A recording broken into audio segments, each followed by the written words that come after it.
Depuis 1987, l'ONG Ophtalmo Sans Frontières travaille dans une région du Cameroun située en plein cœur de l'Afrique. On estime à 1% la prévalence de la cécité en Afrique subsaharienne, ce qui représenterait 40 000 aveugles au nord Cameroun. 80% des cas pourraient être curables ou évitables si l'on disposait de structures ophtalmologiques suffisantes. L'extrême nord du Cameroun se situe dans une zone relativement aride. Le climat est tropical sec et la saison des pluies ne dure que 4 mois de l'année.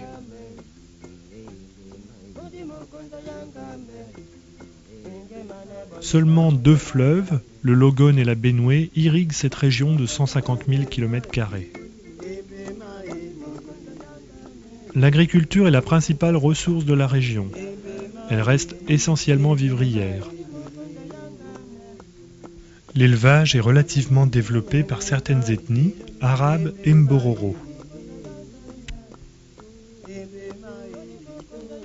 L'absence d'ophtalmologistes au Nord Cameroun a conduit plusieurs organismes à créer sur le territoire des centres médico-chirurgicaux, mobiles ou fixes.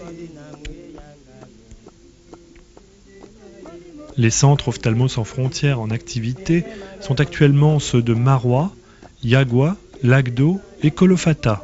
Ils sont ouverts toute l'année et placés sous la responsabilité d'ophtalmologistes bénévoles venant pour la plupart de France.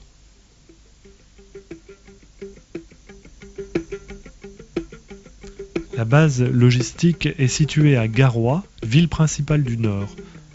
Un logisticien est responsable de l'entretien des véhicules, des commandes, de l'acheminement des médicaments et de l'accueil des ophtalmologistes en mission. Il s'occupe aussi de la gestion des centres, comptabilité, hébergement et des différents problèmes techniques. Il reste en contact permanent avec les différentes équipes camerounaises et expatriées.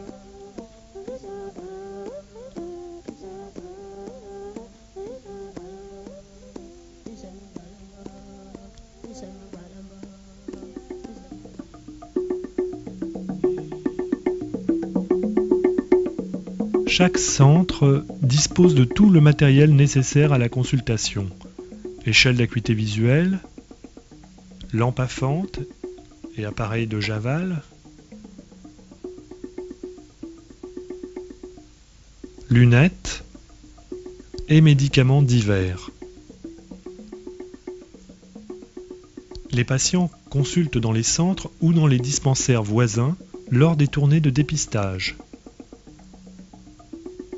Ils présentent leur carnet de santé qui permet d'examiner leur passé médical général et ophtalmologique.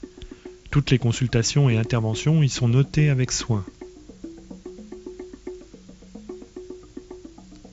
L'examen se déroule de façon classique, acuité visuelle, examen à la lampe à fente,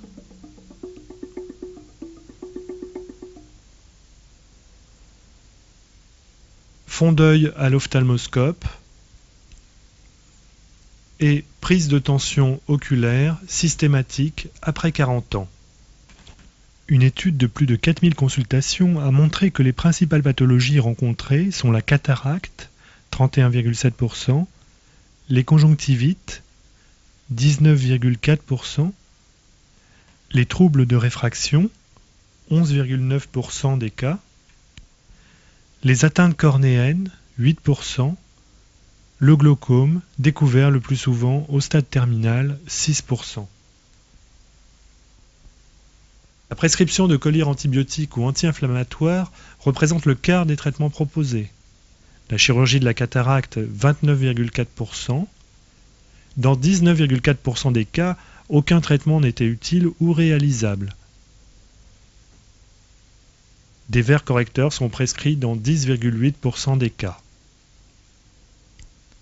Les cataractes rencontrées sont toujours très évoluées. le patient consultant au stade de cécité. Lorsque celle-ci est bilatérale, les répercussions socio-économiques sont souvent dramatiques.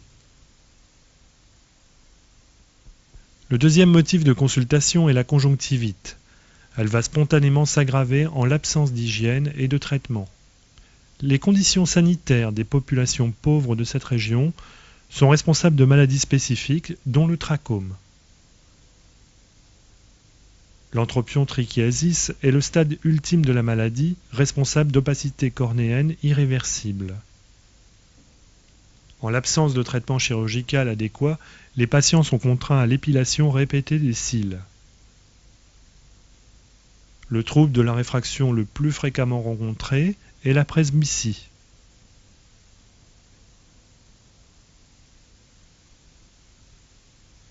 Malheureusement, près du tiers des cécités restent incurables, en particulier celles liées à la rougeole et à la xérophthalmie.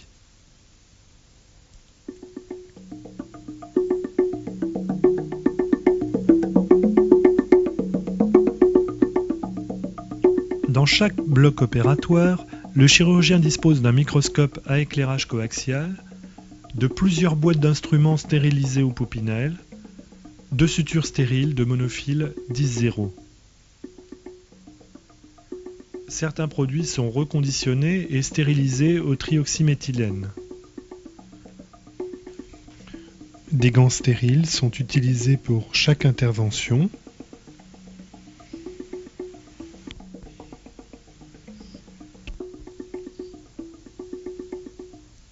Les centres disposent au mieux d'eau courante filtrée, mais parfois les moyens sont plus rudimentaires.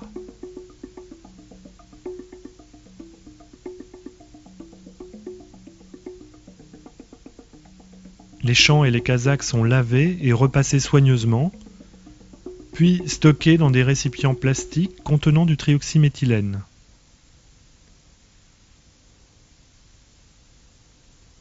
Sur une étude de plus de 1000 cas, la chirurgie de la cataracte représentait 85% des interventions, la chirurgie de l'entropion trichiasis 4,2% et la chirurgie du glaucome 5%.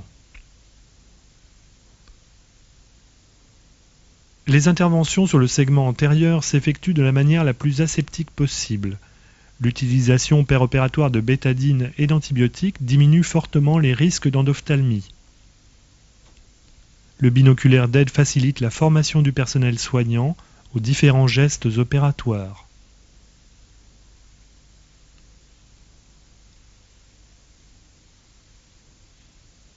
En post-opératoire, les patients sont traités puis surveillés pendant quelques jours au centre.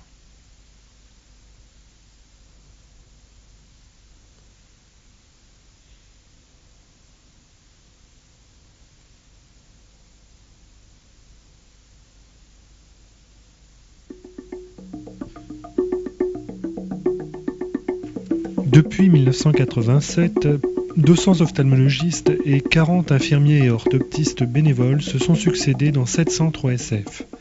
Plus de 100 000 consultations et 18 000 interventions ont été pratiquées, dont 13 000 cataractes.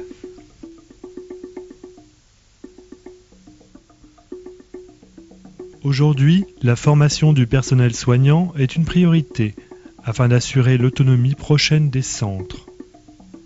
Plusieurs médecins et infirmiers ont bénéficié d'une formation d'1 an à l'Institut ophtalmologique de Bamako au Mali. Des cours sont dispensés régulièrement par des ophtalmologistes qui testent les connaissances des différentes équipes.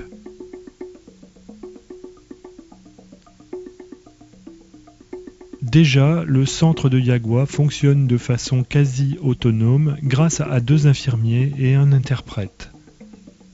L'intégration des centres aux structures hospitalières est la deuxième priorité. Les infirmiers devraient y travailler sous la responsabilité d'un médecin-chef et de 1 ou 2 ophtalmologistes camerounais basés à Maroua et Garoua. Comme à l'ACDO, le centre OSF de Kolofata est déjà intégré à l'hôpital, dirigé par le docteur Hélène Heintertz et la gestionnaire Mira Bates.